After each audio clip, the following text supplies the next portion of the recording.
Apat na transmission lines ng NGCP na apektuhan dahil sa magnitude 6.9 na lindol. Detalye na balita mula kay Val Gonzalez, RH5. Val, good morning.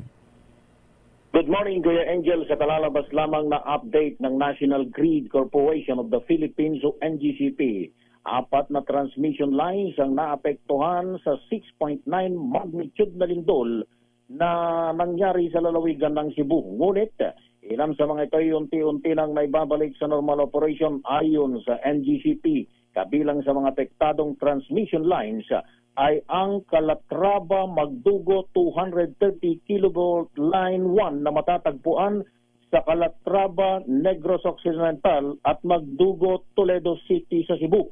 Naibalik na ito sa normal na operation alas 3:14 kaninang madaling araw.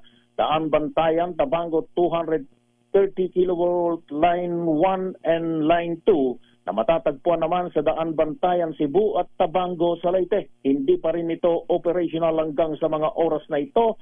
Maging ang Tabango Cananga 230 kV Line 1 na nasa Tabango, Leyte at Cananga ay hindi pa rin operational.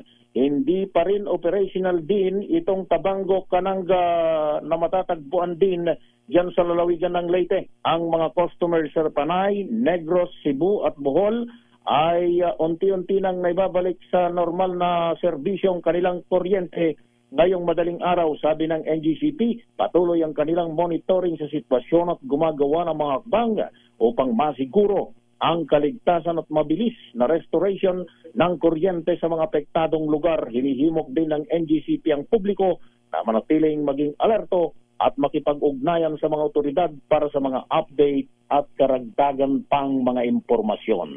Ako si Val Gonzalez, DZRH, una sa Pilipinas, una sa Pilipinas. Maraming salamat, Val.